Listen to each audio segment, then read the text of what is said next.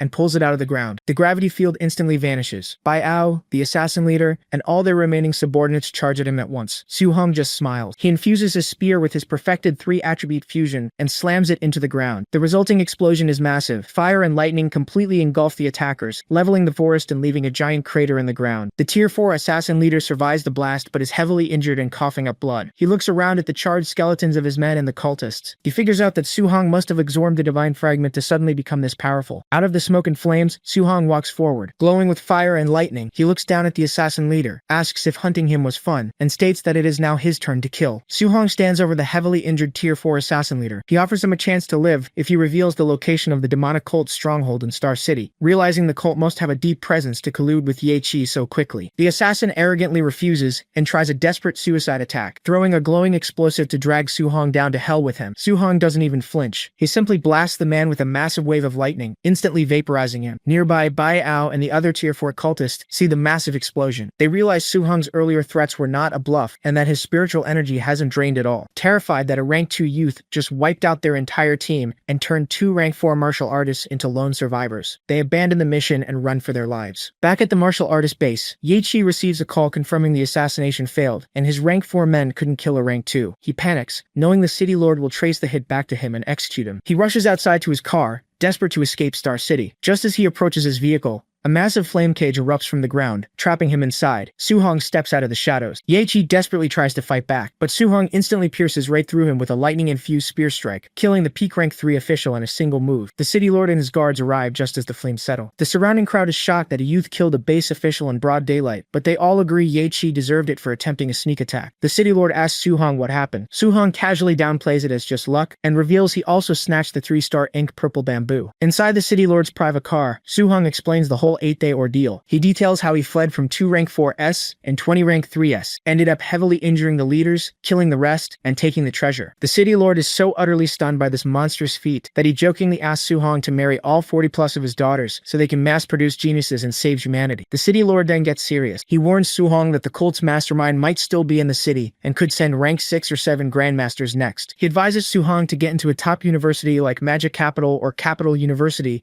in the upcoming college entrance exams, as the cult wouldn't dare attack him there. Soo-hong arrives at his new villa. His aunt panics when she sees him covered in blood, but he quickly reassures her that it's just from hunting beasts. In his room, he opens his system panel and sees he has accumulated 3,105 martial values. He realizes if he puts it all into blood chi, he could break through to rank 3, but his mental strength would fall behind. He decides to balance his stats instead. He upgrades his mental strength to 501, officially making him a rank 2 spirit reader, and leaves his blood chi at 7075. The moment his mental strength upgrades, his improved telekinesis passively causes a glass of water on his desk to float into the air. The next day, Soo-hong returns to Star City No. 1 High School. Inside the classrooms, students are wildly sharing stories about how Soo-hong wiped out over 100 people at the training camp with a single spear swing, completely in awe of his genius. Suddenly, someone shouts that Soo-hong actually came to school today. Soo-hong is casually walking through the corridor when he hears a loud rumbling behind him. He turns around to see a massive mob of students sprinting toward him with glowing red eyes, aggressively screaming his name and telling him not to run. Sweating and completely terrified, Soo-hong braces himself, wondering what on earth he did to offend the entire school. Soo-hong runs down the school hallway, desperately trying to escape a massive crowd of students chasing him. They heard the rumors about his exploits at the training camp and are aggressively demanding to hear the details. Suddenly, Teacher Lee grabs him by the head, stopping him in his track. They tell Soo-hong to stop running because the principal is waiting for him in his office. Inside the office, the principal sits Soo-hong down and tries to secretly offer him some early and mid-stage tier 2 pills. Soo-hong politely declines, explaining that the pills wouldn't do him any good because he is already at the late stage of tier 2. The principal is completely shocked, knowing Soo-hong only just broke through recently. Soo-hong casually explains that he ran into some people trying to kill him, and the intense fights helped him earn a lot of martial values to improve faster. Curious to see this rapid progress, the principal takes Soo-hong to the school gymnasium for a sparring session. A huge crowd of students surrounds the basketball court to watch. The principal, a tier 3 martial artist, flares his aura and tells Soo-hong to make the first move. Soo-hong doesn't hold back. He charges forward and unleashes his cloud-hidden gale punch. The principal meets the attack head-on with his giant rock fist. The two fists collide, creating a massive shockwave that cracks the floor. The intense pressure completely shatters the principal's rock armor and forces him to slide backward. The principal realizes that Soo-hong's power is already at the tier 3 level, even though the kid isn't even using his full strength. Realizing he might actually lose and embarrass himself in front of the entire student body, the principal quickly stops the fight and admits defeat. He praises Soo-hong, declaring that his combat power is comparable to a late-stage tier 3 martial artist. The surrounding students go wild, cheering that their school finally has a genius who can get into the elite demon martial university. Knowing there is only 1 month left until the college entrance exam, the principal promises to help Soo-hong find sparring partners to push him into tier 3. For the next few weeks, Soo-hong's routine consists of sparring with the principal during the day and cultivating his guidance techniques at home during the night. Eventually, the principal brings in his old comrade, Crosh Chen, to take over the sparring. When even that isn't enough, they call in President Wu of the Martial Arts Association. President Wu is a fierce tier 5 martial artist who holds absolutely nothing back. She ruthlessly beats Soo-hong into the ground day after day. A month passes just like this. With only 5 days left until the college entrance exams, a heavily bruised Soo-hong lies on the floor and tells President Wu he needs to stop because he's about to break through. She grabs him by the hair, thinking he is just making up excuses to avoid training. However, Soo-hong's body suddenly erupts in a massive wave of red energy. President Wu senses the power and realizes his blood chi has actually reached 1,000. She immediately orders her staff to rush over 2 bottles of tier 3 breakthrough pills. She tells Soo-hong to break through right there in the training room. Soo-hong thanks her, sits cross-legged on the floor, and focuses his energy as his wounds begin to heal, finally ready to become a tier 3 martial artist. Down on the first floor of the Martial Arts Association, people stare in complete shock. President Wu, who is usually a serious tomboy, walks through the lobby humming a tune with a cute smile on her face. The staff whispers that she must be in love. The school principal and old Shin arrive, laughing at the idea of her being in love, and head to the backyard to find her. In the backyard, Soo-hong is sitting cross-legged on the ground, glowing with intense red energy. He struggles to contain the power, and his first breakthrough attempt fails with a small shockwave. He decides to try one more time. Half an hour later, he successfully compresses all the violent blood chi into his body. He opens his eyes, yells out, and releases a massive burst of energy. Standing up, he marvels at the feeling of finally being a tier 3 martial artist. He casually punches the air, and a massive flaming fist made of pure blood chi shoots out and smashes into the wall. He checks his system and sees his blood chi has reached exactly 1,000. He realizes that at tier 3, he doesn't even need to rely on martial techniques to launch long-range attacks. Excited to share the good news, Soo-hong runs straight inside. However, his clothes were destroyed during the breakthrough. He bursts through the doors half naked, completely surprising President Wu, the principal, and old Ken. President Wu blushes and yells at him for having the guts to flash her. Meanwhile, at the city lord's mansion, Lin Xinghe runs to his father,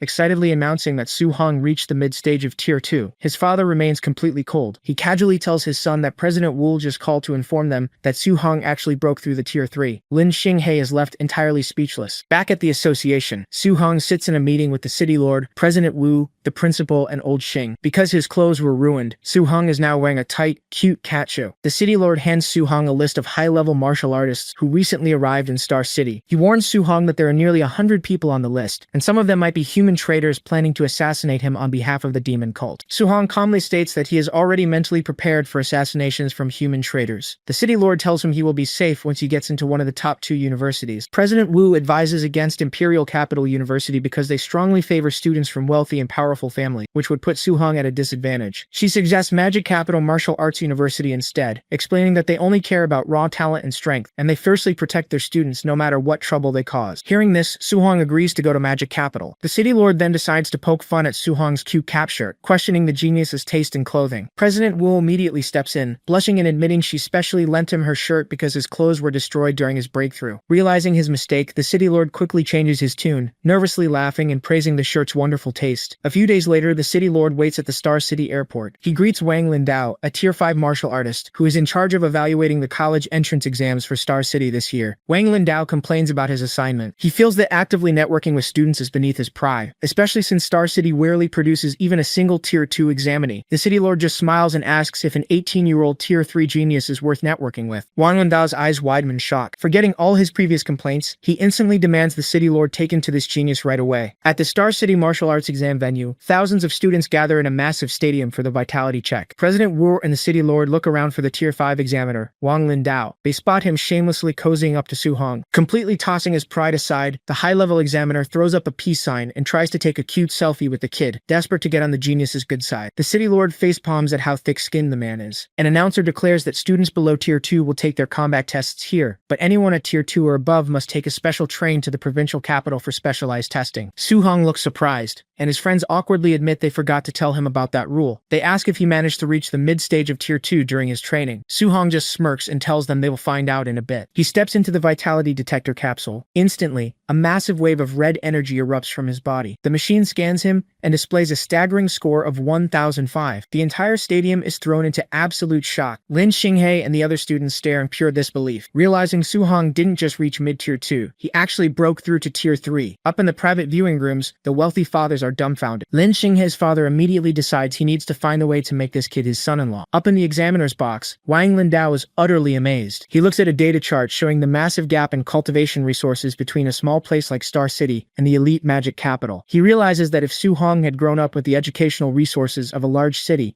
his terrifying talent might have already pushed him to Tier 4. Down below, the crowd swarms Su-hong. Students scream that they love him and want to have his babies. Feeling completely uncomfortable with the intense attention, Su-hong hurries away. In the end, only 4 students from Star City qualify for the specialized testing: Su-hong, Wan Qiantou, Lin Xinghe, and the spirit reader Xiao Yan. They board the special exam train, heading to the provincial capital. As they walk down the aisle, students from other cities try to intimidate the Star City group by aggressively releasing their fiery Tier 2 auras. Su-hong's friends flare their own auras to push back, but Su-hong decides to shut it down immediately. His eyes glow bright blue as he unleashes his full spiritual pressure. The energy explodes outward, forming into a massive, roaring blue dragon that sweeps through the entire train car. The overwhelming Tier 3 pressure instantly shatters the other students' auras, slamming them back into their seats in pure terror. Sweating and trembling, the rival students realize a backwater city actually produced a Tier 3 monster. They silently agree that if they run into him during the exam, they will flee without hesitation. With the train car completely silent, Su-hong casually walks down the aisle and takes his seat. His friends ask which university he is aiming for, revealing that all 3 of them plan to apply to Magic Capital Martial Arts University. Su-hong smiles and says he is also planning to go there, meaning it will be comrades in arms. His friends are thrilled, knowing they can set their minds at ease with him on their side. Su-hong remembers President Wu telling him that Magic Capital accepts everyone based purely on talent and strength, regardless of their background. He smiles, ready to make his mark at the university. On the train, students from other cities approach Su-hong. They brag about their strength and boldly declare they will defeat him in the exam. Su-hong just stares at them and casually replies with a simple okay. His deadpan reaction completely deflates their excitement and leaves them confused. They arrive at Tianxing Square in Hangzhou, where a massive crowd is gathered around a giant mechanical sphere. This is the entrance to the secret realm. While they wait, the #1 prodigy from Wen City city, Chen Tianyan arrives. He immediately flares his fiery red aura, revealing he is a Tier 3 martial artist. He arrogantly mocks Su Hong's group, calling them Tier 2 trash because he heard Star City's top student was only at the 2nd tier. Su Hong steps off the bus holding his spear. Chen Tianyan looks right at him but doesn't recognize him, dismissing him as looking entirely ordinary. Nearby, Old Qin is standing with the chief examiner, a Tier 7 grandmaster named Lin Beixing. Lin also thinks Su Hong looks unimpressive and questions if the kid really has a perfect affinity for 7 attributes. Old Qin just smirks and tells him that seeing is believing. The students start complaining about the delay. Suddenly, Grandmaster Lin unleashes a massive wave of red spiritual pressure that forces the entire crowd into silence. He announces the exam rules. The test takes place in the Tianxing secret realm and lasts 7 days. Students earn points by killing beasts. Map fragments to locate special beasts are hidden inside regular ones. The main target is a Tier 4 early-stage savage dragon in the center, worth 10,000 points. Finally, students can defeat each other to steal half of their opponent's points. Hearing this, Su Hong realizes the exam is designed to make the candidates fight each other. Grandmaster Lin opens the glowing green portal. Chen Tianyan and the rest of the massive crowd charge forward to get a head start. Su Hong tells his friends to go in first. He then uses his telekinesis to wrap them in yellow energy and tosses them straight into the portal. Instead of following them, Su Hong waves goodbye and walks over to the Grandmasters. He figures that earning points by hunting beasts is way too slow compared to just letting everyone else gather points so he can steal them later. He casually sits down to have a cup of tea with Old Qin and Grandmaster Lin. Lin realizes Su Hong's ruthless plan and notes that the kid and his teacher are exactly alike. Lin asks Su Hong if he is really that confident, since there are other Tier 3 candidates participating. Su Hong humbly replies that he only has a little bit of confidence. Old Qin immediately ruins the humble act by loudly bragging that Su Hong recently survived an 8-day assassination attempt, killing 20 Tier 3 demon cultists and heavily injuring 2 Tier 4s. Grandmaster Lin is completely shocked by this claim. Su Hong awkwardly scratches his cheek and admits he had to risk his life for 8 days, leaving Lin to realize just how ridiculous this kid really is. A few hours later, Su Hong is inside the Tianxing secret realm. He immediately runs into a low-stage Tier 3 bear and a Tier 3 white tiger. The bear charges at him, but Su Hong effortlessly pierces it with a fiery lightning strike from his spear. With the bear dead, the tiger tries to run away. Su Hong unleashes the third style of his spear technique, blasting a massive trench into the ground right in front of the beast. Terrified,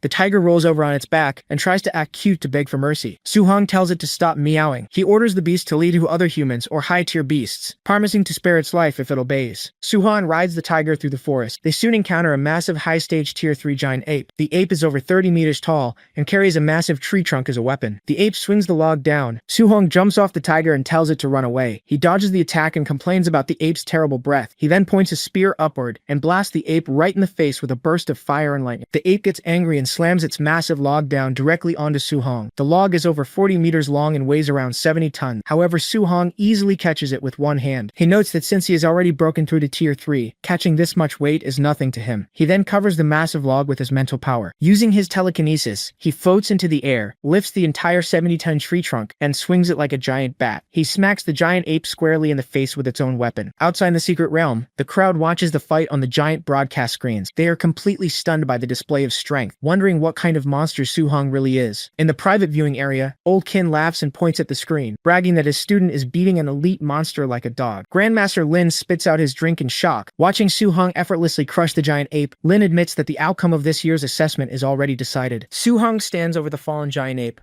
He checks his points bracelet, completely shocked to see he already has 2,100 points, putting him in first place by a massive margin. He realizes that since the ape gave him so many points, hunting elite beasts is a much faster way to win than his original plan of beating up other students. He jumps down and commands the white tiger to find him more high-tier monsters. Meanwhile, in another part of the secret realm, Chen Tianyan checks the leaderboard and is furious to see Su Hong so far ahead. Determined not to lose, Tianyan uses a map fragment to locate a special beast and heads toward it. He arrives at a rocky clearing and finds a giant glowing purple serpent. He realizes it is a Tier 3 high-stage beast, a dark poison snake. Believing he can beat anything Su Hong can, Tianyan activates his fire attribute and charges at the snake. However, just a few minutes later, Tianyan is sent flying backward, heavily injured and coughing up blood. He realizes the snake is almost as strong as a Tier 4 beast, and decides he has to run away or he will die. As he tries to escape, a sudden blast of fiery energy sweeps past him and slams into a tree. Su Hong steps out of the forest, carrying his spear and giving a sinister smile. He demands the points, but Tianyan refuses. In response, Su Hong instantly dashes forward and smashes the butt of his spear into Tianyan's face, knocking him out cold in a single strike. A group of 5 other candidates who are watching nearby are terrified by Su Hong's power. Seeing how easily he took down the number 2 prodigy, they immediately beg for mercy. Su Hong tells them he will spare them if they all hit the unconscious Tianyan to share the blame. They agree and take turns beating him up. Su-hong rides away on his white tiger, leaving the beaten candidates behind. He soon finds the giant purple serpent. He leaps off his tiger, charging his spear with a massive aura of golden lightning and fire. Using his 9 sky-breaking spears technique, he thrusts forward and obliterates the giant snake in one hit. An hour later, Tianyan finally wakes up.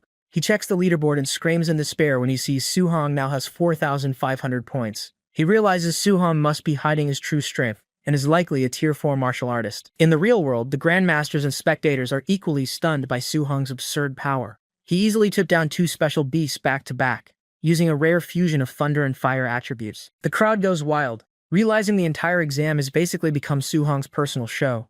Inside the realm, Su-hong tells his tiger to lead the way to the center of the map, where the boss monster is located. He arrives at the edge of a massive, dark crater. He tells the tiger to wait outside and jumps down into the abyss.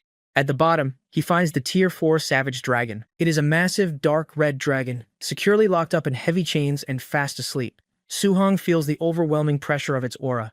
He knows that in a head-on fight, he would likely lose. But since it's asleep and chained up, he decides a surprise attack is the best option. He notices a very specific, unprotected spot on the dragon's backside. Smiling wickedly, Su-hong channels all his elemental attributes, thunder, fire, and gold, into his spear. He winds up and violently thrusts his ultimate move directly into the dragon's exposed rear end. Su-hong's spear strikes true, hitting the dragon right in its most vulnerable spot. Blood splatters, and the beast jolts awake, roaring in agonizing pain. Furious, the dragon unleashes a massive torrent of fire. The intense heat and explosive force from the dragon's breath blast the ground, completely shattering the heavy chains binding it. Outside the secret realm, the crowd and grandmasters watch the broadcast in absolute disbelief. They are stunned by Su-hong's shameless and brutal tactic of stabbing the beast's rear.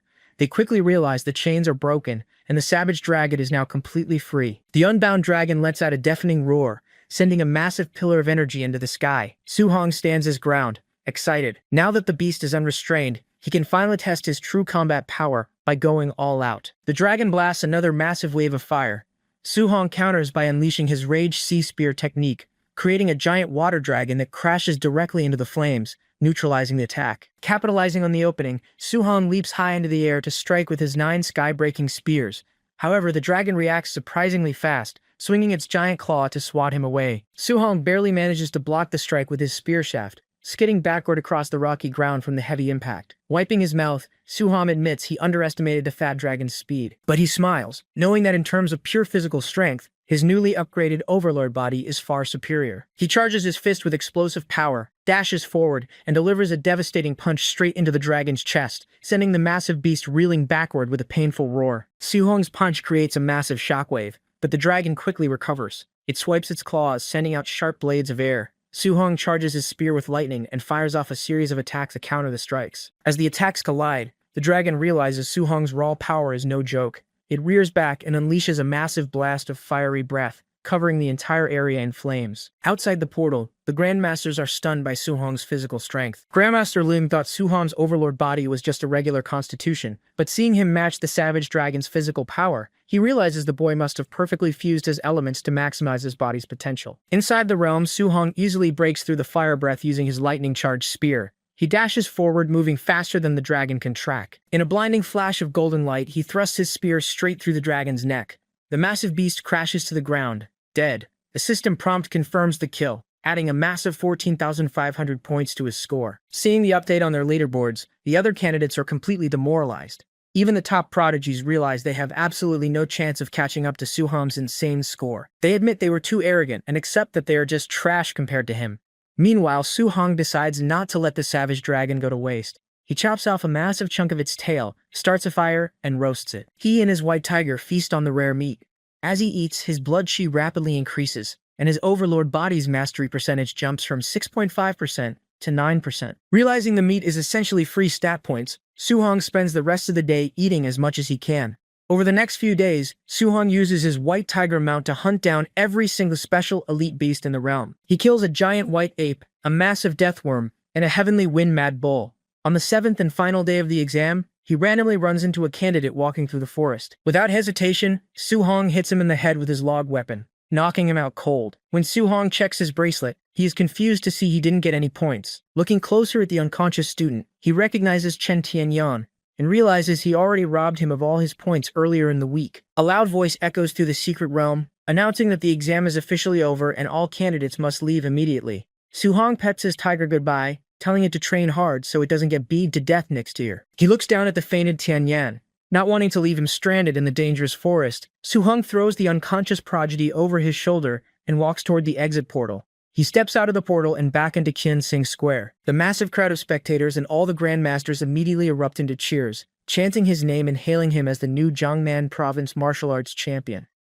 Su-hong's exam results instantly make national news. Reporters broadcast that he shattered the historical points record by a massive margin. People from his high school celebrate in the streets, and reporters even try to interview his aunt and uncle at their home.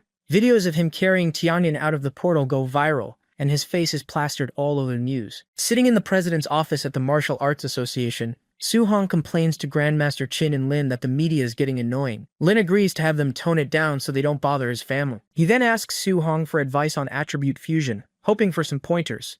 Su-hong thinks it's a bit backward for two grandmasters to ask him for advice, but since they've been so helpful, he agrees. He spends the next half hour explaining every detail of his cultivation and fusion techniques. Lin and Qin are deeply grateful, realizing his explanation is a major discovery for human martial arts. President Xia Yan walks in and asks Su-hong if he can explain the wind attribute to her as well. Later that night, Grandmaster Lin successfully masters the basic thunder and fire fusion. Qin asks him how he has dual attributes since he isn't a natural genius. Lin explains that he found a special fragment of the seven-god cauldron. Su-hong hears this and remembers he found a similar fragment earlier. Win warns Su-hong that the myriad races demonic cultists who worship monsters are constantly hunting for these fragments. He tells Su-hong to watch his back, because people will assume he has fragments due to his 7 attributes. Lin proposes they put out a fake story claiming Su-hong found fragments but already handed them over to the Grandmasters. Su-hong agrees to the cover story. Lin also advises him to enroll at Modu Martial Arts University, because the principal there is a powerful Tier 9 expert who can protect him from the cultists. Lin suggests that to catch the principal's attention, Su-hong should beat up the principal of the Imperial Capital Martial Arts University's grandson during the upcoming national tournament. Su-hong smirks and asks for a photo of the grandson so he can familiarize himself with him. Meanwhile, at the Modu Martial Arts University admissions office, a recruiter is reviewing the exam scores from Jiangnan Province. He drops his pen in shock when he sees Su-hong's score of 35,500 points. He frantically pulls up the combat footage and watches Su-hong fight the savage dragon alone using a 3-attribute fusion. His assistant reads Su-hong's file, confirming he has 7 attributes with 100% compatibility. Realizing they found an absolute monster, the recruiter sprints to the principal's office to ask for his private jet. The principal, Li Chenggao, stands up, radiating a terrifying aura. He tells the recruiter not to rush because he is going to Jiangnan Province to recruit Su-hong in person. A few days later, a terrified scout runs into Principal Li's office at Modu University. He begs the principal to stop stirring up trouble, because over a dozen grandmasters are already trying to recruit Su-hong. Li stands up and tells the scout not to worry. He isn't going to fight the grandmasters. He's going to wipe out a demon cult base near the city. Intel confirmed the cultists are targeting Su-hong because he awakened 7 attributes. Li declares he's going to personally kill them before they can even try to attack his new student. He grabs the screaming scout, leaps out the window, and flies toward the forest. 50 kilometers away, inside a dark cave, the demon cultists are holding a meeting. Their leader, a man from the celestial god race, announces their plan to intercept and kill Su-hong before he reaches the university. He promises that once Su-hong is dead, the cultists will be rewarded with divine blood. The cultists cheer, eager to assassinate the human genius. Suddenly, Principal Li lands outside the cave, completely shattering the ground. He brought the scout with him to record a promotional video for the university. Li tells the scout to start filming, then raises his glowing hand and brings down a massive strike that completely obliterates the mountain peak, crushing the cult base and everyone inside in a single hit. Meanwhile, back in Star City, Su-hong's house is overflowing with gifts. His aunt tries to set him up on blind dates with daughters from wealthy families, but Su-hong politely declines, saying he needs to focus on his cultivation. He escapes to his room and opens his system interface. He uses his accumulated points to upgrade his spirit stat to Tier 3. He then tests a new technique called the weapon condensation art, creating a solid shield of energy. He punches the shield to test its durability, breaking it, but realizes it's strong enough to block attacks from mid-stage Tier 3 beasts. Satisfied, he dumps the rest of his points into his overload body. He screams in pain as his body undergoes another massive physical upgrade, reaching the 36% mastery level. He realizes his pure physical strength is now high enough to easily kill a Tier 4 martial artist. He goes downstairs to eat dinner with his family, finally feeling secure in his power. The next morning, Su-hong is woken up by his phone ringing. He answers it sleepily, only to hear Grandmaster Qin screaming for help. Qin begs Su-hong to hurry to the school and save him, sounding completely terrified. Su-hong rushes out of his house and sees Grandmaster Qin hiding behind a pile of rubble. Standing near him are the admissions directors from both Modu and Imperial Capital Universities. The two directors are literally fighting each other to recruit Su-hong, and their battle is destroying the neighborhood. Su-hong stops them and asks what is going on. The Imperial Director immediately offers him an unlimited supply of high-grade resources, free martial arts manuals, 30 million in cash, and a personal Grandmaster tutor if he joins their school. Su-hong realizes the perks are worth over 1 billion coins a year. He asks the Modu Director what his school can offer. The Modu Director bluntly states that they treat everyone equally, so Su-hong will only get the standard 10 million a year in resources. He explains that at Modu, students have to earn everything else through their own abilities. The Imperial Director mocks Modu for being stingy, assuming Su-hong will obviously choose Imperial. However, Su-hong surprises everyone by choosing Modu. He explains that while Imperial offers great perks, Modu's competitive environment offers more freedom and the opportunity to truly push his limits. The Modu Director laughs, praising his ambition. He tells Su-hong to report to the school the very next day. Su-hong is confused since it is still summer vacation, but the director explains that Modu students don't rest. They spend their summers fighting in freshman tournaments, virtual ladder matches, and experiential missions. Su-hong realizes Modu is a pure battleground and accepts the challenge. Later that day, the Imperial Director tries to recruit other top students from Jiangnan Province as a backup plan. She visits the homes of the 2nd, 3rd, and 4th place prodigies, including Chen Tianyan, but is shocked to learn that every single one of them also chose Modu. They all want to follow Su-hong just to get a chance to beat him and prove they are the true #1 genius. The next day, Su-hong arrives at the Modu railway station. The student, Bai Kang Sheng, introduces himself as the senior in charge of welcoming the new class. He recognizes Su-hong from the news and happily offers to show him around campus. They arrive at Modu Martial Arts University. Senior Bai gives Su-hong his freshman handbook and points bracelet. He explains that points are the only currency used on campus to buy food, housing, and martial arts resources. Freshmen start with 100 points and have to earn more by fighting in virtual ladder matches or taking on missions. Su-hong puts on the bracelet, wondering if he can earn martial Dao points for his system by fighting in the virtual world. Senior Bai leads Su-hong to the dormitories and shows him his assigned housing. Surprisingly, Su-hong was given the best attached luxury villa on campus. However, Bai smiles and warns him that dorm assignments can be challenged at any time, meaning other students can fight him to steal his room. Su-hong complains that the school intentionally rigged the system to force him into fights. Nearby, a group of jealous freshmen glare at him. Seeing that he got the best villa just from dumb luck, they immediately start plotting to team up and take him down. Su-hong enters his villa. It is massive, with a lavish living room and a fully equipped training center. He lays down in the virtual pod to connect to the ranked ladder matches, wanting to test out the system. The pod scans his consciousness and drops him into a glowing blue virtual lobby. A notification pops up explaining the rules. In ranked matches, all participants have their physical strength and spiritual energy levels standardized to match their opponent's tier. Additionally, special physiques and spiritual powers cannot be used. Su-hong feels his body become sluggish, as his overpowered stats are reduced to average levels. He realizes the ladder matches purely test raw martial arts skills and combat techniques, without relying on broken stats. The system prompts him to select a weapon, and he chooses a spear. He is impressed to feel the weight and texture perfectly match his real-life weapon. Next, he is prompted to enter a username to protect his privacy. He tries a few normal names, but they are all taken. Frustrated, he mashes the keyboard. The system accepts the random input, registering his username as I love long legs and black tights. Su-hong cringes, embarrassed by the weird name, but the system says it cannot be changed. He quickly adjusts his avatar's face to hide his identity, accidentally making himself look like a middle-aged uncle. He clicks matchmake and is paired against an opponent named Likes Busty Girls. Su-hong laughs, realizing there are plenty of weirdos in the virtual network. The match begins against a muscular, bald fighter armed with a heavy mace. The man taunts Su-hong, asking if he is stunned by his handsomeness. Su-hong ignores him and charges forward with his spear. The opponent swings his mace, expecting a heavy clash, but Su-hong's footwork is too fast. He effortlessly dodges the heavy swings and counters with a flurry of rapid spear thrusts. The muscular fighter is shocked. Even with their physical stats completely equalized, Su-hong's raw spearmanship is completely suppressing him. Unable to block the relentless attacks, the bald fighter is impaled through the chest. Su-hong wins the match. He earns 1 ranking point and notes that he won relatively easily despite losing all his overpowered stat advantages. He realizes this is the perfect opportunity to temper his fundamentals and promises to become invincible in the same realm, even without his system boosts. Meanwhile, in a nearby villa, a girl complains to her older sister that they should go challenge the person who got assigned Villa 001. The older sister, Qingwan, is the top scorer from Jiangnan Province, but they were placed in the smaller Villa 002. Qingwan ignores her sister's complaining, saying she is too busy climbing the rank ladder to care about dorm rooms. She enters her virtual pod and is matched against her next opponent. Seeing the username I love long legs and black tights, Kingwon rolls her eyes, muttering that men with perverted names are gross. Kingwon's avatar spawns into the virtual arena, wearing her real-life glasses and the short skirt with black thigh-high socks.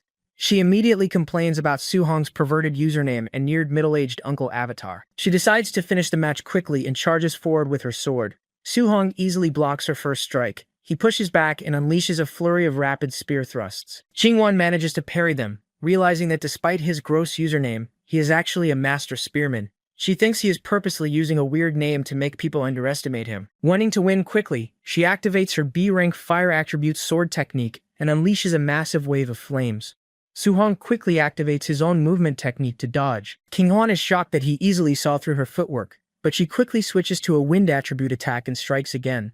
Suhong narrowly dodges the wind blade. He realizes that since his opponent is a top-tier genius with dual attributes, he needs to take the fight seriously. He activates his 9 heaven-shattering spears technique, charging his spear with golden lightning, and strikes back with full force. Kingwon creates a massive tornado of fire to block his attack, refusing to lose to someone with such a garbage name. The two clash, their weapons sparking with fire and lightning.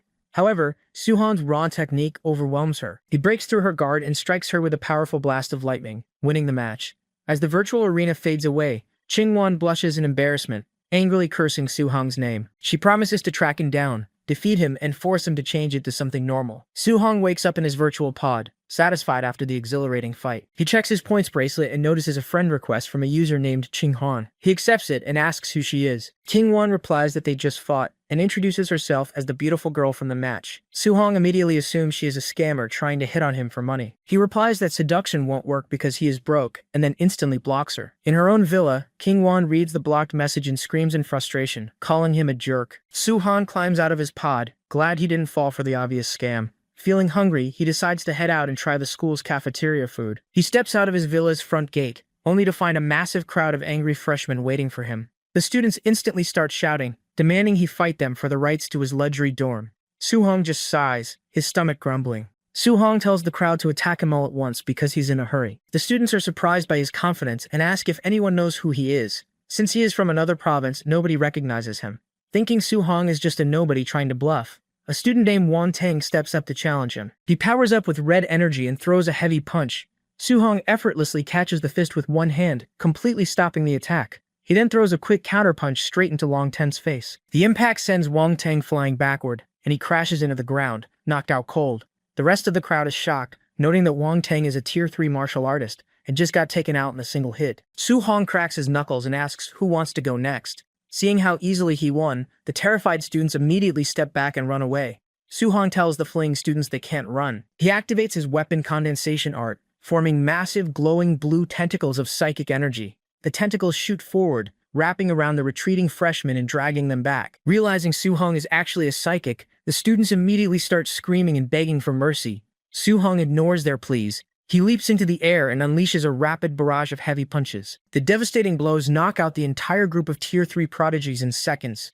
The remaining spectators watch in absolute shock. They realize this unknown kid must be Suhong, the legendary Jiangnan province top scorer who soloed a Tier 4 savage drat. The state of Suhong shuts his system interface. He receives a few dozen martial Dao points for each student he knocked out. He complains that since he broke through the Tier 3, beating up other Tier 3 practitioners yields fewer than 100 points per person. He notes that earning points is getting harder and harder. He looks up and notices a large group of Tier 2 freshmen watching him from down the street. The students freeze in terror, quickly raising their hands and insisting they are only there to watch, not challenge him. Suhong just gives them a sinister smile. He figures that while Tier 2 students aren't worth many points, it's still better than nothing. The students scream for help as Suhong charges at them. 1 minute later, the entire street is littered with unconscious freshmen. The beaten students groan in pain, calling Suhong brutal for picking on people weaker than him and threatening to tell a teacher. Suhong arrives at the cafeteria, carrying a large tray of food. He scans his points bracelet to pay, noting that a single meal costs 5 points. He realizes the 100 starting points the school gives freshmen are only enough for 20 meals. He sits down at a table and notices 3 familiar faces from Jiangnan province: Wang Tiantuo, Xiao Yan, and Lin Xinghe. Tiantuo is surprised to see him looking so happy. He asks Suhong if he managed to get a private dorm room. Suhong asks if the dorms are really that bad. Tiantuo complains that he was assigned to a cramped 8-person room, and feels insulted by the school. Suhong asks the other two what they got. Xinghe, who has long hair and slightly feminine features, angrily yells that he got assigned to a 4-person girls' dorm just because his hair is long. Xiaoyan, a tomboyish girl, yells that she got assigned to a boys' dorm. They both complain that the school just judged them based on their looks without actually checking their files. Suhong awkwardly offers his condolences.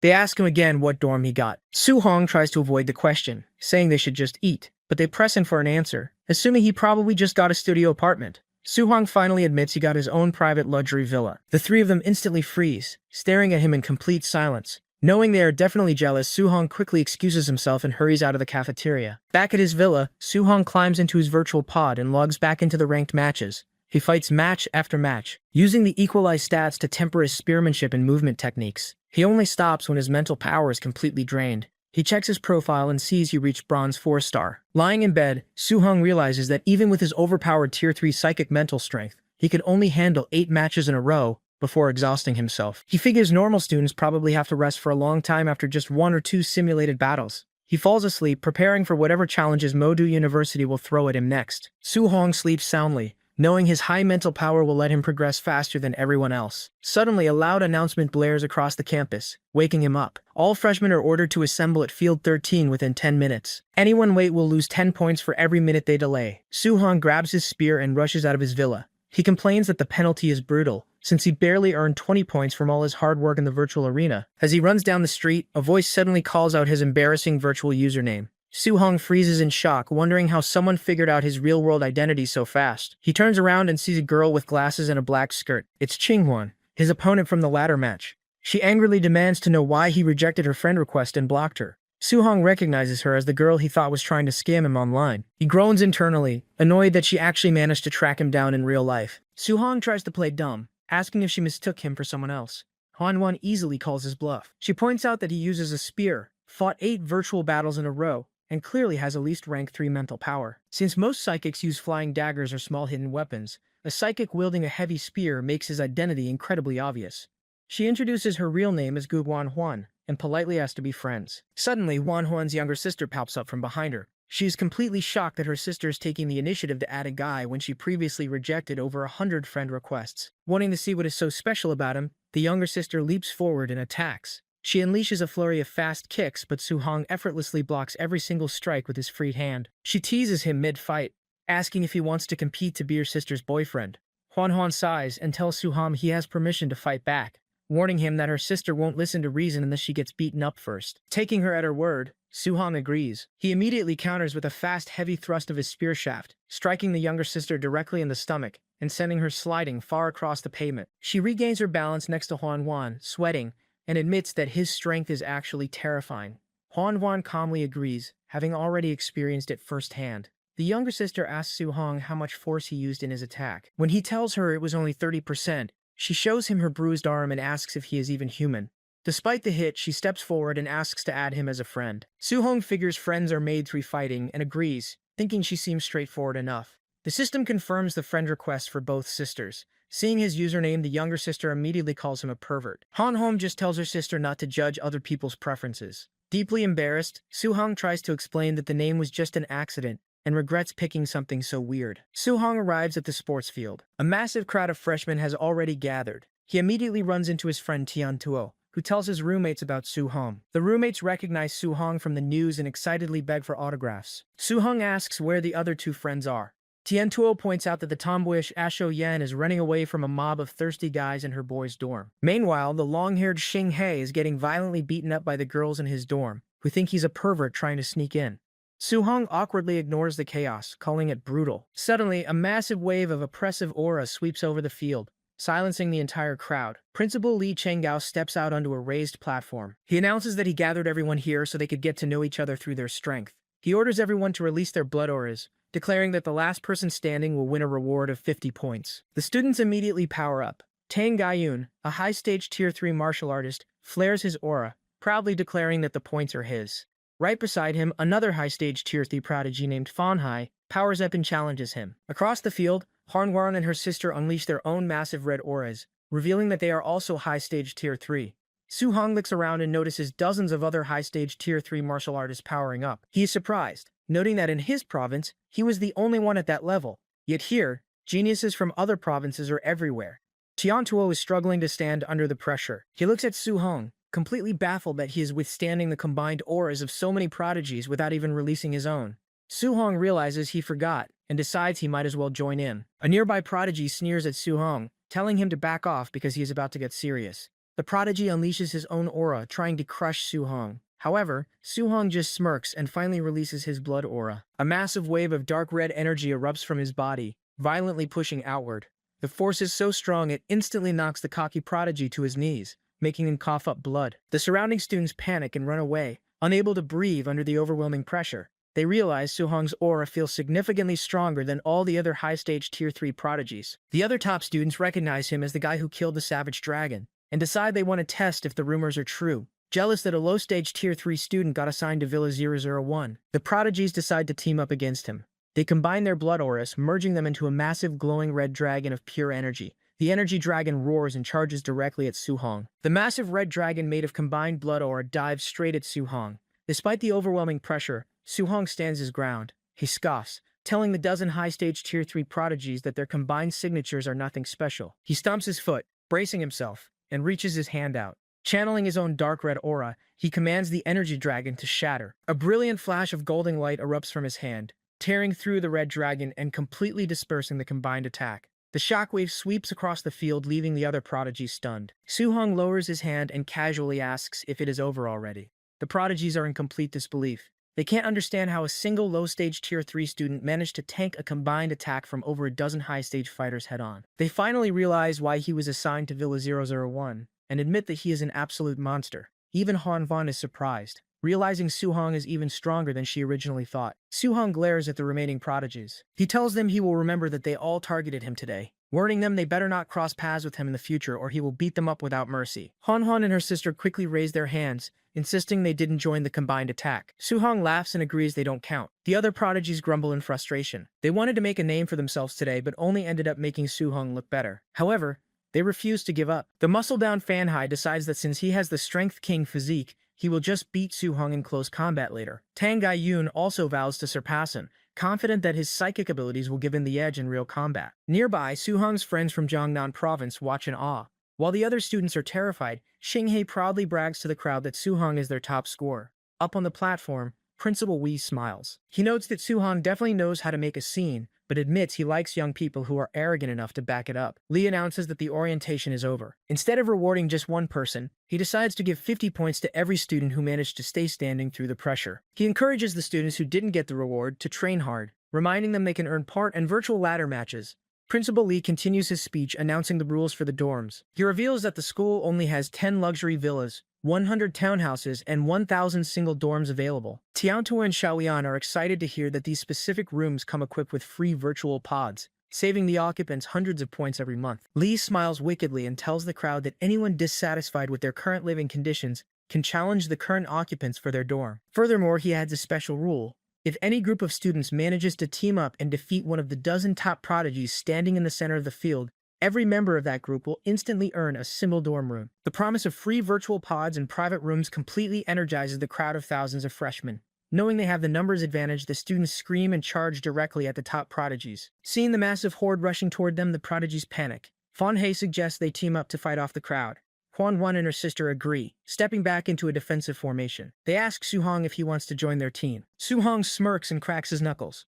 He tells them he won't join them because he isn't going to let this perfect opportunity to farm Martial Dao points slip away. He leaps high into the air and charges headfirst into the massive crowd of students all by himself. Su Hong confidently charges into the crowd, hoping for a good fight. To his disappointment, as soon as they see him coming, the students scream and scatter in every direction, warning everyone to avoid the monster. He stops in his tracks, dumbfounded, as the entire field turns into a game of keep away. Every time he moves toward a group, they immediately pivot and run the other way. He watches in frustration as they prefer to fight each other rather than risk a confrontation with him. Meanwhile, the Gu sisters are still holding their ground, surrounded by a massive number of challengers. A critic friend, the younger sister, suggests they pretend to be defeated so they can just take the single dorms and stay in their current villa. Han Han scolds her, calling her a spineless weakling, and refuses to give up the fight. So suddenly, the younger sister spots Su Hong running in their direction. She shouts his name in relief, hoping he'll intervene. The challengers, seeing Su Hong approaching, immediately panic and retreat. Su Hong, realizing the Gu sisters are in trouble, leaps forward and slams his fist into the ground, creating a powerful shockwave that sends the attackers flying. The sisters are stunned as Su-hong stands before them, having cleared their immediate path. Su-hong fires a blast of calm lightning at a student trying to sneak up behind him. The student quickly raises a water wall to block the attack. The student is shocked by how fast Su-hong's martial skill release speed is, wondering if he has a special physique. The lightning shatters the water wall, forcing the student to jump back to avoid the blast. He assumes that since Su-hong is only at the initial stage of rank 3, he can't be that strong. Suddenly, green vines erupt from the ground, wrapping around the student's legs and trapping him. The student realizes Su-hong used a wood attribute control skill, meaning he actually possesses dual attributes. The student powers up and breaks the vines, but before he can react, Su-hong appears right behind him, moving with incredible speed. The student desperately fires a water cannon to protect himself. Su-hong charges his fist with golden lightning and punches straight through the massive blast of water, shattering it effortlessly. The student is completely stunned. He possesses a water spirit body with 100% water attribute affinity, yet his strongest attack was just shattered by a single punch from a lower stage opponent. The student realizes Su-hong is a monster and tries to run away. Su-hong doesn't let him leave and suddenly unleashes the exact same water wall and water cannon techniques he just saw. The student is terrified, asking how he knows those moves.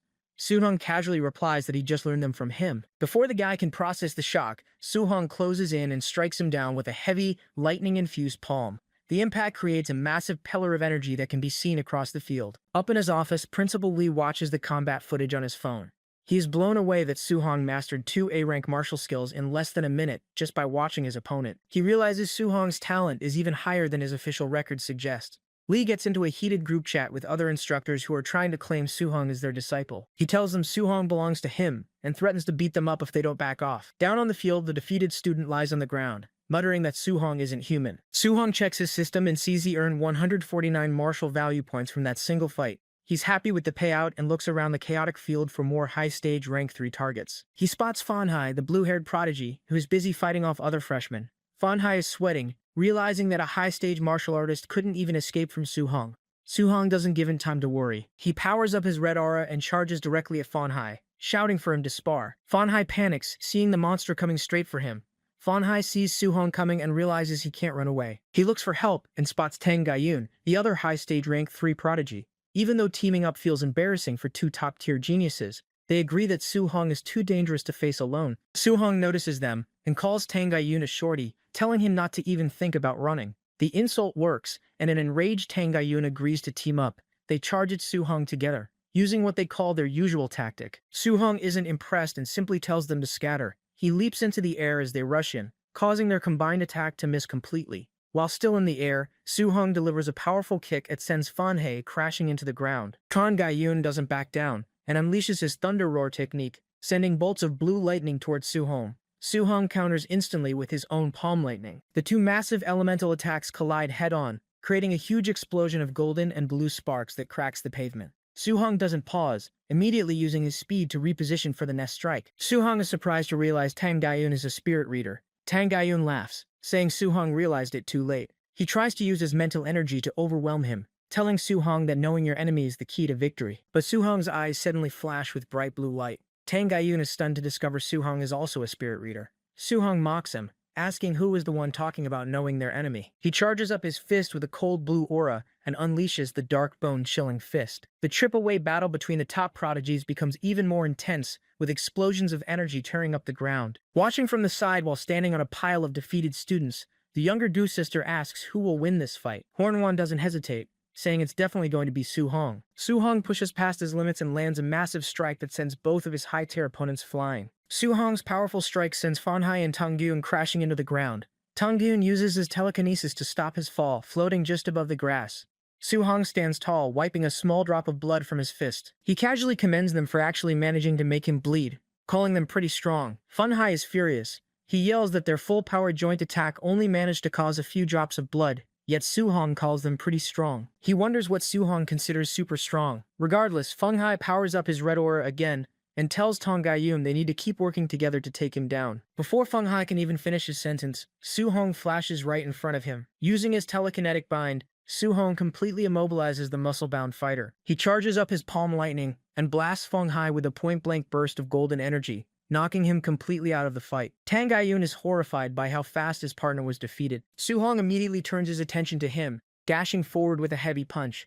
Tang Gaiyun desperately throws up a telekinetic shield to block this strike. The impact creates a massive shockwave, but a shield holds. Gaiyun smirks, noting that their telekinetic power levels seem to be about equal. Su-hong shatters Tang Gaiyun's shield and grabs him by the face. He admits their psychic powers are equal, but his physical strength is far greater. Su-hong slams Tang Gaiyun into the ground, completely taking him out. He then turns around and beats down Fan Hai, crushing both top-tier prodigies with ease. Watching from the side, Wanwan's sister is amazed. She teases Wanwan, saying she understands why her sister has her eye on Su-hong. She then points out Wanwan is actually wearing black stockings right now, suggesting she dressed up specifically to pander to Su-hong's weird virtual username. Wanwan blushes and angrily tells her sister to stop talking nonsense. Unfortunately, two students nearby overhear the conversation. They immediately realize Su-hong is the guy with the perverted username who won 8 matches in a row, and they start gossiping that Wanwan is trying to seduce him. Enraged, Wanwan leaps into the air and kicks the gossiping students in the face, telling them to shut up. The younger sister decides to stir up more trouble. She yells across the field to Su-hong, asking if he purposely picked his username because he had his eye on her sister all along. The surrounding crowd of students instantly assume Su-hong and Han are hooking up and start cheering for the new couple. Su-hong drops F. Hangai's unconscious body and glares at the crowd. T and Wanhan both yell at the students to stop spreading rumors. However, the crowd just laughs, saying they're only getting mad because they got caught.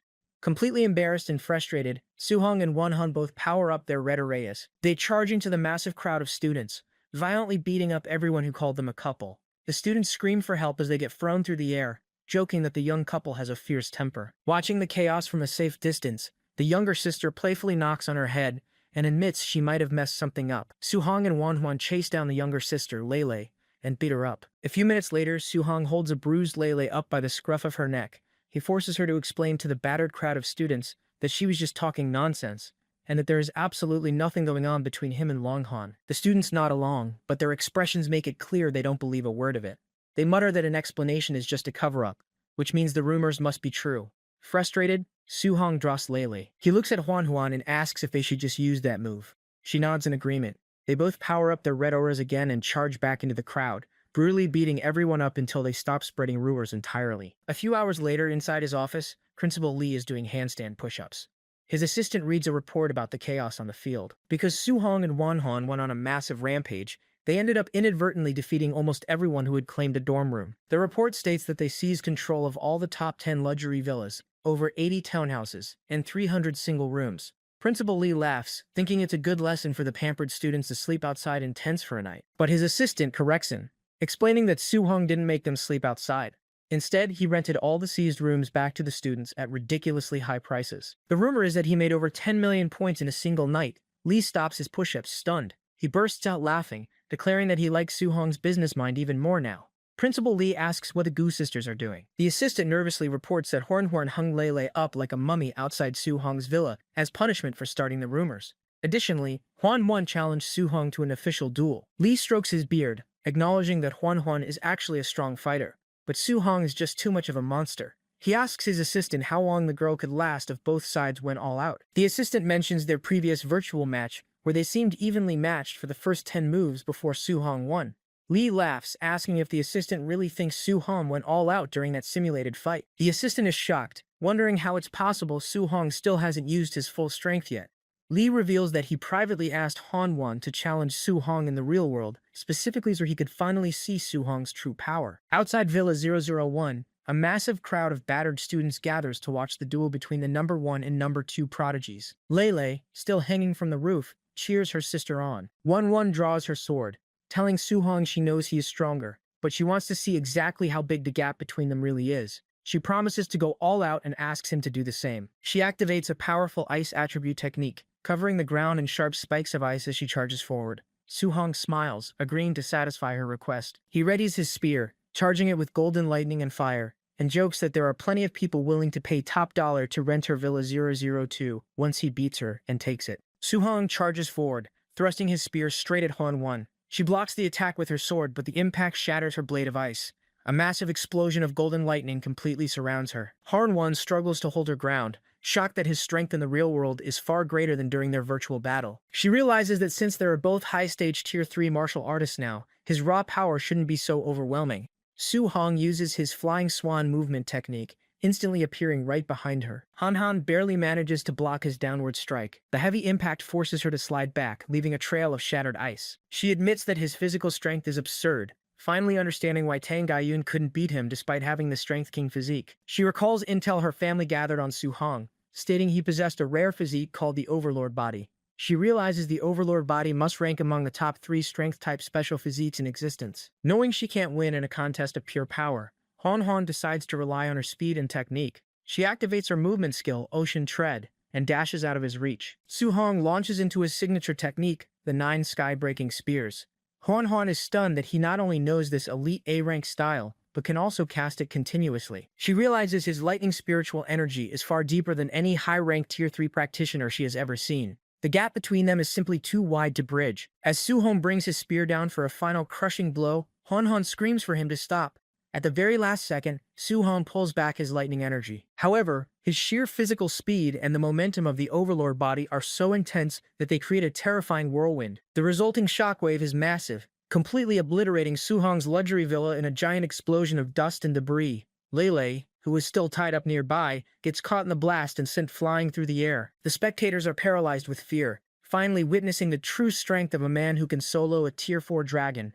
Han Han stands among the ruins trembling. She realizes Su Hong didn't even need his elemental attributes to defeat her. His raw physical form alone is a force of nature. Su Hong looks at the pile of rubble that used to be his home and panics. He starts worrying that the school is going to make him pay for the damages. Just then, Principal Lee walks up with a wide grin. He laughs, telling Su Hong that destroying school property requires a proper punishment. He quickly calculates the cost for the villa's construction, decoration, and high-end equipment, informing Su Hong that he now owes the university exactly 12 million points. Su Hong realizes that all the money he just made from renting out dorms has been wiped out to pay for his destroyed villa. Principal Lee isn't done causing trouble, though. He looks at the crowd and notes that because Su Hong and Won Hon monopolized the rooms, the other freshmen have stopped fighting.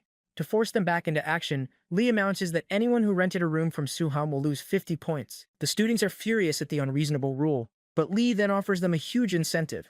He declares that anyone who manages to defeat Su Hong will receive 100 points. Hearing this, the crowd immediately turns into a bloodthirsty mob and charges straight at Su Hong. Su Hong is stunned by the principal's betrayal, but as he sees over 1,000 students rushing him, his expression shifts to a smirk. He realizes that if he defeats everyone here, the martial Dao points he'll earn from his system will make him incredibly rich. He decides he won't let this chance slip away. The battle begins. Su Hong uses his river flip, spear technique to knock back the first wave of attackers. The students realize they can't win one-on-one, so they decide to fight a battle of attrition, hoping to wear him out through sheer numbers. Su Hong doesn't plan on letting it drag on. He unleashes his psychic power, creating a massive telekinetic field that lifts the entire crowd of students off their feet. They float helplessly in the air, unable to move at all as Su Hong prepares to finish them off. The students floating in the air realize too late that Su Hong is also a rank 3 spirit reader. They grit their teeth as Su Hong swings his spear, sending out a massive shockwave that knocks dozens of them back. The crowd is terrified, muttering that he's simply not human. Fan Hai realizes they can't win in close quarters and orders everyone to stop panicking. He tells them to stay back and bombards Su Hong with ranged martial techniques. A massive wave of fire, ice, and energy beams rains down on him from all directions. Su Hong doesn't dodge. Instead, he activates his thick earth armor, Reap, covering himself in glowing purple energy plates. A series of massive explosions rock the field as the ranged attacks collide with his shield. Su Hong struggles under the pressure, realizing there are too many of them to dodge or push through indefinitely. The freshmen see him being pushed back and get excited, shouting for everyone to keep attacking because you can't hold on much longer. Su Hong decides he doesn't need to win this fight right now. Since the brawl ends at midnight, he figures he might as well just run away and wait out the clock. He uses an explosive movement skill, blasting off like a rocket and leaving the crowd in the dust. The students stop and stare at the empty spot where he was standing. They turn to Tang Gaiyun, noting that since he's also a spirit reader, the task of chasing Su Hong down is up to him.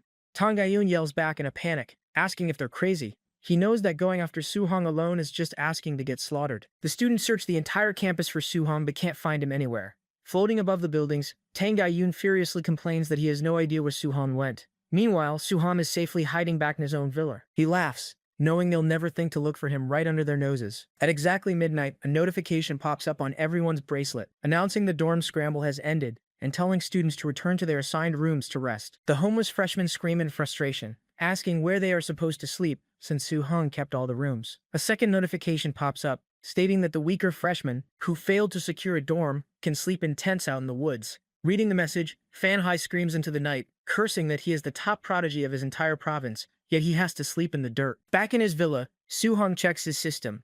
The massive free-for-all brawl earned him over 10,000 martial bow points. He realizes that since the school is full of high-stage rank 3 prodigies, his early-stage rank 3 stats are starting to feel a bit lacking. He uses some points to increase his blood chi to 1,000, officially reaching the mid-stage standard. Next, he dumps the rest of his points into his overlord body. He screams in absolute agony as his body violently tears itself apart and rebuilds, pushing his physical limit to 63.2% mastery. With over 3,000 points left, Su-hong decides to put them all into his mental strength, raising it to 1,365. Completely exhausted from the upgrades and the fighting, he decides to take a quick bath before bed. Feeling refreshed after his shower, he walks down the hallway and notices a door labeled Gravity Room. He opens it and finds a fully equipped training facility, complete with an advanced gravity generator. Standing in the center of the room is a robotic figure. It activates and introduces itself as his personal sparring mechanical puppet. Su-hong is amazed, realizing that mechanical puppets are incredibly rare and cost hundreds of millions of coins to build. The puppet explains it is proficient in various weapons and can dynamically adjust its difficulty to match his skills. Excited by the new toy, Su-hong forgets about sleeping and tells the puppet he wants to train his spear technique. The robot acknowledges the command and gracefully tosses a practice spear directly to him. Su-hong grips the spear and prepares to attack. The mechanical puppet politely asks him not to hold back. Su-hong smirks, warning the puppet not to break right away, and charges forward. He thrusts his spear, but the puppet perfectly mirrors his movement, blocking the strike. Su-hong is impressed by the puppet's incredibly precise spearmanship. He increases his speed and attacks with a flurry of rapid strikes, but the puppet easily keeps up with him. As Su-hong continuously pushes his strength, the robot dynamically adjusts its own power output to perfectly match his combat level. Finding the fight thrilling, Su-hong powers up his spear with a glowing orange aura. He unleashes a series of heavy blazing strikes, shattering the floor of the training room. With one final massive swing, Su-hong disarms the robot, slicing the tip right off its practice spear. He stops his blade inches from the puppet's neck. He realizes the robot's combat strength is actually slightly higher than Tang Gaiyun's, but slightly weaker than Gu Huanwan's. He smiles, happy that he won't be short on sparring partners in the future. However, a red warning flashes on the puppet's visor. It announces that his strength has exceeded its upper limit and asks him to exercise more restraint next time to avoid breaking it. Su-hong stares at the puppet, annoyed that it told him not to hold back, but then complained when he actually went all out. He tells the puppet good night and heads back to his bedroom. However, he is still pumped up with adrenaline from the sparring match and can't fall asleep. Meanwhile, out in the woods, the homeless freshmen are miserable. They complain about the mosquitoes and the cramped tents. Tan Gaiyun and Fan Hai decide they can't take it anymore. They get out of their tents and head to the public virtual arena, deciding that sleeping in a virtual pod is better than staying in the hellhole. Tang Gaiyun angrily declares that since Su-hong crushed him during the day, he is going to log online and crush everyone else to vent his frustration. Back in his room, Su-hong gives up on sleeping. He gets out of bed and decides to play a few ranked matches in the virtual arena. He logs in and is matched against his first opponent. The opponent cracks his knuckles and warns Su-hong that he is in a terrible mood today, so it's bad luck for him to run into him. The opponent looks up, and his face instantly goes pale. It's Tang Gaiyun. He realizes that out of thousands of players online, he somehow managed to get matched against Su-hong again. Seeing the sheer terror on Tang Gaiyun's face, Su-hong smirks and admits he almost feels bad beating him up a second time.